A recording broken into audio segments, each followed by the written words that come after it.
Un saludo a los señores magistrados, a las señoras magistradas, al señor y a la señora fiscal.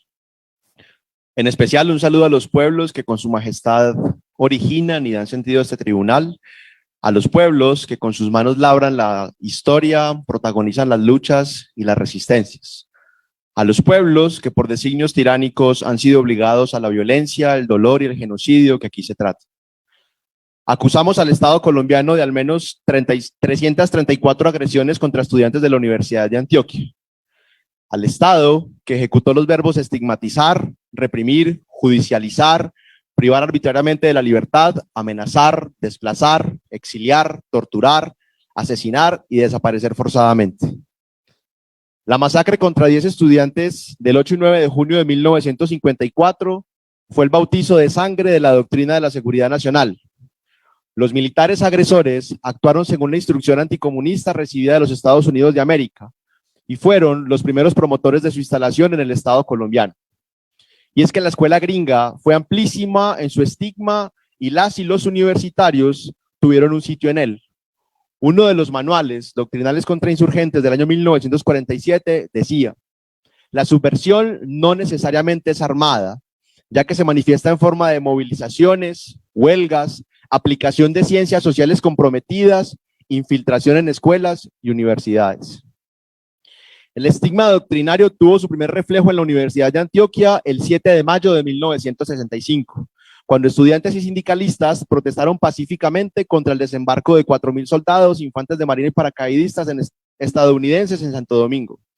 La manifestación fue reprimida y terminó la toma del Paraninfo Universitario por policías y la defensa civil, resultando heridos 50 personas, una de ellas que fue impactada con un arma de fuego en una de sus piernas.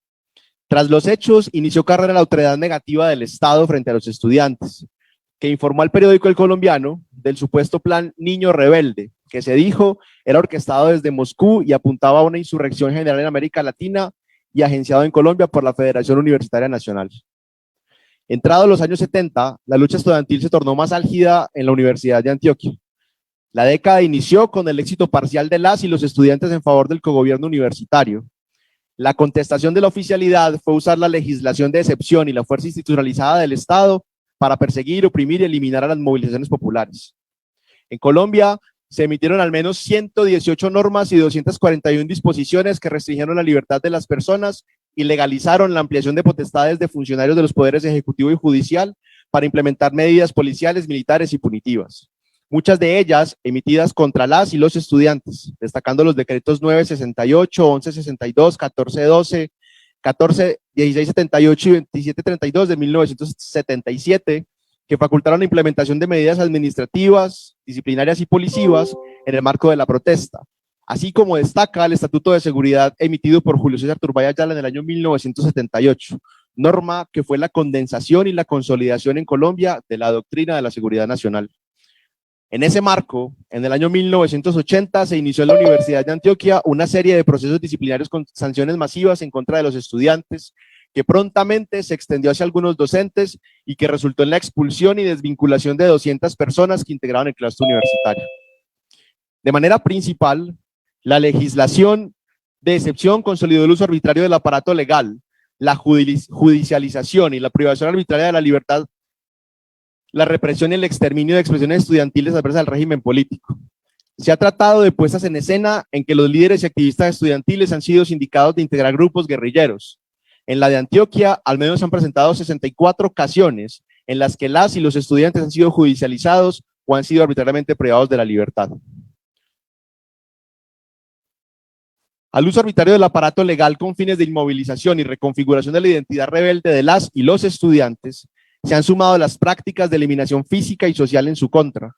Para ello, desde finales de los años 70, agentes del Ejército Nacional del Estado y la Policía Nacional del Estado emprendieron la configuración de organizaciones clandestinas e ilegales, así como promovieron y participaron en la constitución de organizaciones paramilitares que también actuaron en la Universidad de Antioquia.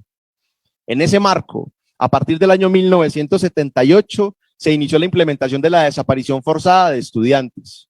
En la Universidad de Antioquia se identifican 42 casos de esa práctica contra integrantes de su comunidad académica, siendo la mayoría de estudiantes, con 30 casos que constituyen el 71%. La mayoría de las desapariciones forzadas perpetradas contra estudiantes de la Universidad de Antioquia terminaron en la muerte de las víctimas o la incertidumbre sobre su destino hasta la actualidad. 11 personas fueron desaparecidas forzadamente tras la aprehensión llevada a cabo por personas que se identificaron como agentes estatales. El asesinato también ha sido un medio de eliminación física extendido en el tiempo. De un lado, mediante el uso abusivo y arbitrario de la fuerza en contextos de protesta social, que han resultado en el asesinato de varios estudiantes, como Luis Fernando Barrientos, Elkin Darío Córdoba, Ricaurte Salinas Echeverry y Mario Alonso Tobón Elzate, víctimas de disparos de agentes de las fuerzas del Estado en contextos de protesta. La selectividad y la premeditación han sido también características en el asesinato de líderes y activistas estudiantiles. Al menos 21 estudiantes de la Universidad de Antioquia han sido asesinados de esa manera. En total, 45 estudiantes de la Universidad de Antioquia entre los años 1900 y 2018 han sido asesinados, un 52% del total de universitarias y universitarios asesinados en ese marco y en esa universidad. De ese número se sabe que al menos 18 fueron asesinados por agentes estatales o integrantes de grupos paramilitares en el marco de protestas, tras ser detenidos arbitrariamente, torturados, desaparecidos forzosamente o en actuaciones sicariales. El 7 de agosto de 1999, tras una reunión entre líderes y lideresas estudiantiles, Gustavo Marulanda y su compañera sentimental se disponían a ir a un sauna en el Confama de la Playa. El último año había sido difícil. Habían matado a Jesús María Valle, su amigo, su jefe y casi su figura paternal. Había sido amenazado varias veces por distintos grupos paramilitares que actuaban en la Universidad de Antioquia y estaba hastiado de las 1001 recomendaciones de que lo mejor era que se fuera. En un gesto de ingenuidad, como el de cargar rocas en el morral por si las moscas, decidieron salir por la portería de ferrocarril de la universidad para cambiar la rutina. Una vez cruzaron la calle y se dirigieron hacia la carrera Carabobo, apareció una motocicleta con dos sujetos que se dirigió directamente hacia ellos. Luego, relataría su compañera, él dijo, ¡jueputa, nos mataron! Y entonces Gustavo vio eso y el tipo empezó a sacar el arma. Me empujó porque yo iba en la orilla. Gustavo me empujó, quedó ahí y el tipo empezó a dispararle. Le dieron varios disparos. Yo reaccioné cuando miré que le pegaron el tiro aquí en la yugular, que le salió ya el chorro de sangre y Gustavo cayó casi encima de mí. Yo estaba tirada en el piso y Gustavo cayó casi encima de mí.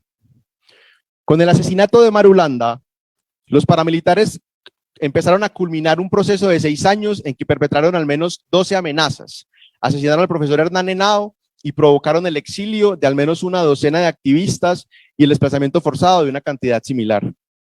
El exilio y el desplazamiento forzado han sido realidades incuantificablemente presentes entre el movimiento estudiantil universitario y de la Universidad de Antioquia en particular. Con esa práctica, con el exterminio y el desplazamiento forzado, se elimina socialmente a líderes, lideresas y activistas, desintegrando escenarios de organización, confluencia y participación política del estudiantado. Un estudiante de los 90 lo sintetizó de manera brutal. Fue toda una generación que se fue, que se dispersó. Compeler a que integrantes del movimiento estudiantil sean desplazados forzadamente o exiliados ha sido una manera no letal de exterminarlos, de asesinarlos socialmente, un medio cruento de extirpación de los sujetos, sus proyectos y sus formas de lucha en la universidad. Respetuosamente solicitamos a las y los magistrados del Tribunal Permanente de los Pueblos a condenar al Estado colombiano y recomendarle reconocer su lugar como actor genocida por su papel de exterminio de activistas y líderes estudiantiles, pero también de sus organizaciones, su identidad, característica en la rebeldía y la crítica de sus reclamos y banderas. Asimismo, solicitamos respetuosamente recomendar la corrección de la doctrina de criminalización contra la protesta social, ampliar la limitada democracia universitaria y promover la memoria sobre las luchas históricas y sus logros, para así superar el capítulo de persecución y promover la crítica como sustento del quehacer universitario. En su condición de acusado, también notificamos al Estado colombiano de que la rebeldía estudiantil y de la juventud seguirá siendo testimonio de terquedad y resistencia, que los pasillos y las aulas universitarias seguirán siendo semilla para la gesta de profesionales, ciudadanos y ciudadanas comprometidas con la transformación de este país. Gracias.